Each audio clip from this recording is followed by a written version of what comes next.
guys, so today I am vlogging about a meetup which I organised along with Carmen Bouchard, which took place last weekend in Paris.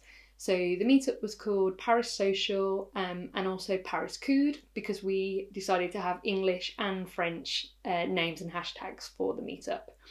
So the reason this came about, so back in 2014, Carmen organised a previous Paris meetup, and that meetup was actually organised to coincide with a visit by Lauren Taylor from Ladybird blog to Paris. And so Carmen organised a little meetup of people from France and UK and elsewhere in Europe to join Lauren and have a mooch around Paris's fabric shops. But that was back in 2014. I have been to a couple of small meetups in Paris since, but nothing on that scale. And back in January, I suddenly had the idea that it was time for another larger Paris meetup, see who else would be interested. And I contacted Carmen about it, and she was happy to help organise. So the two of us have been preparing this, and as I say, it took place last weekend, the 18th and 19th of May. So over the weekend we had approximately 50 of us that met up on Saturday morning in Montmartre, and that was to visit the fabric district which surrounds the Sacré-Cœur. So that's where we started. And we visited the coupon shops that are located there. So while I'm telling you about the event, I was going to show you the fabric I bought back.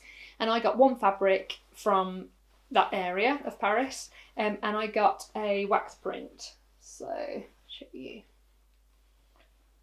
So it's a really dark blue wax print with quite a large scale kind of floral print, and it was quite a waxy one.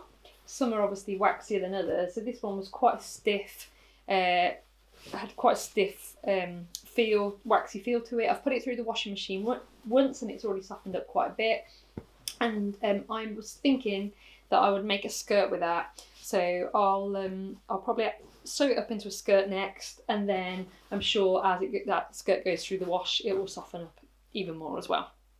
So as I say, we started off in the Sacré-Cœur area.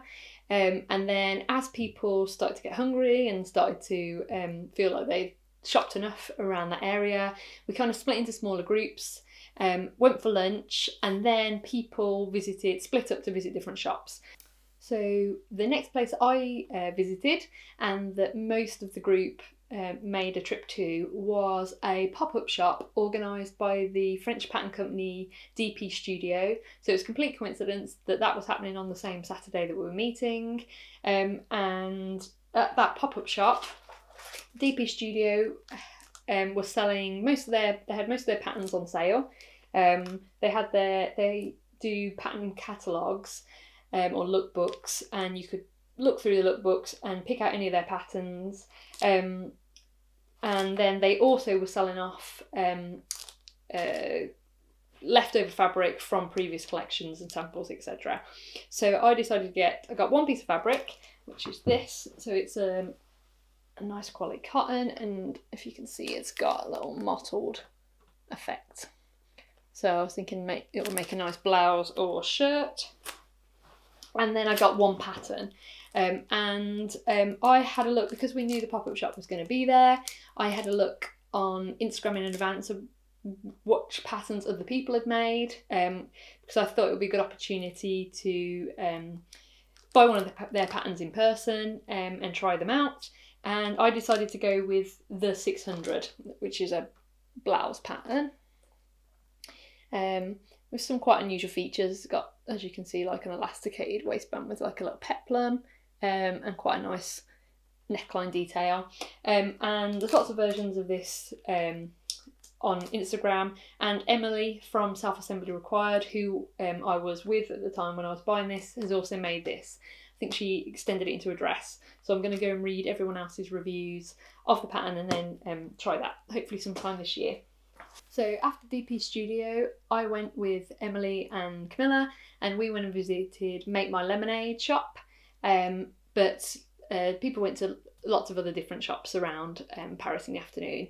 And then ultimately we got back together in the evening because Carmen had organised a very French 3-course dinner and also musical accompaniment on the evening, so we met up again at the night for that.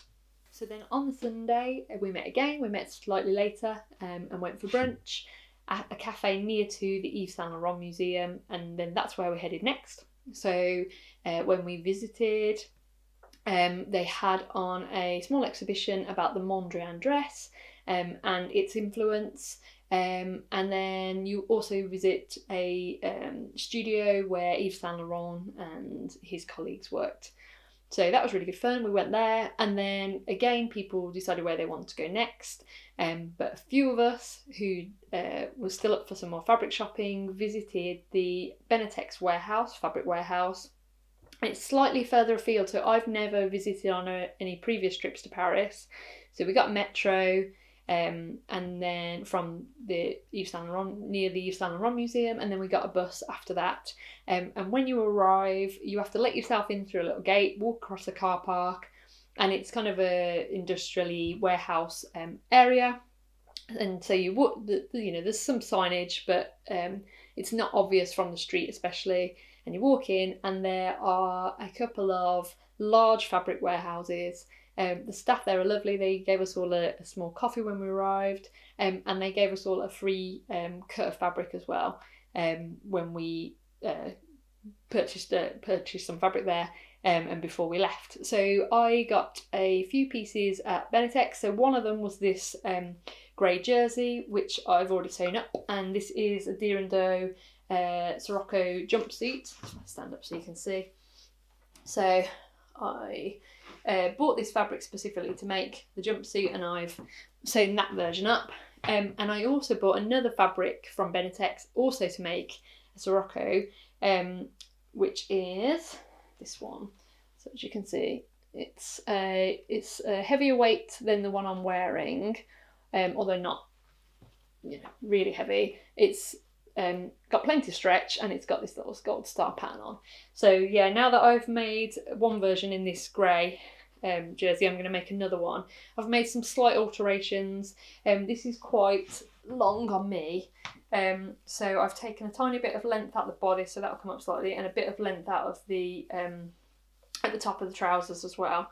I've just cut them down, so I made a size 38 grading to a 40 at the waist and hips, but on the length I've trimmed it down to the smallest size. So we'll see if that just lifts. The crotch is quite low on these, so just to lift that up a bit. So yeah, as I say, so I'm going to make another one in that. I also got this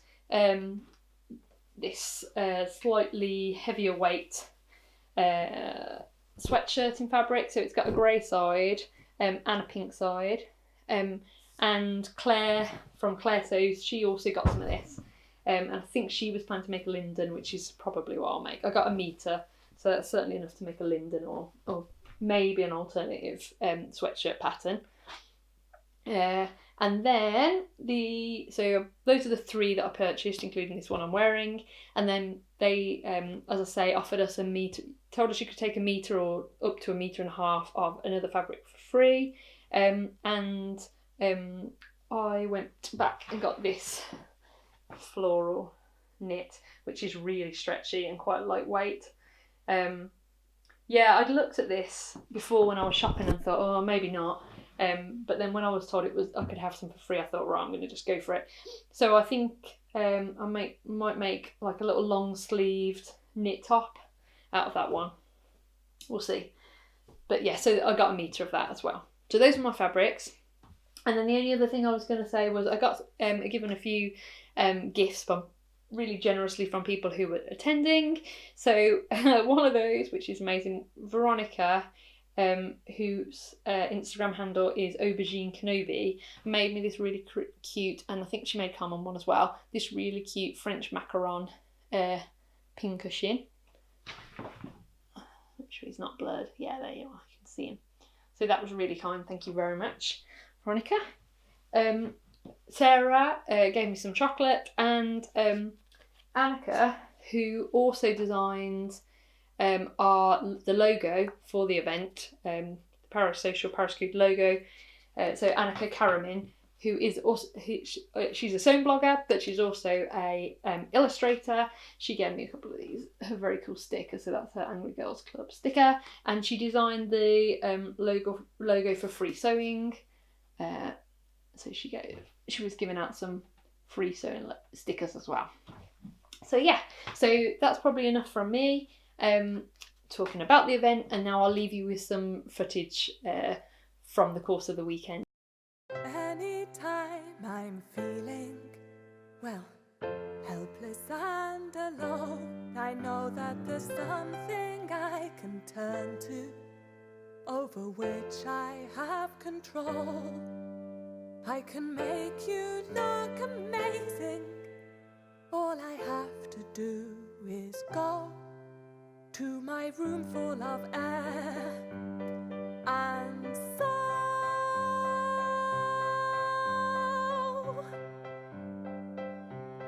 For a stoop that's reduced by the sharpest of suits, or a colouring balanced by pastels and talent, a figure redeemed by the placement of seams and the adding of padding in some vital areas. But I won't judge, and I would not begrudge the most garish of gowns if your features it drowns, but your soul it completes as you stroll down the streets with a man with a tan and a flare in his buttonhole. Oh, yes, anything goes as I sit in my room and sew.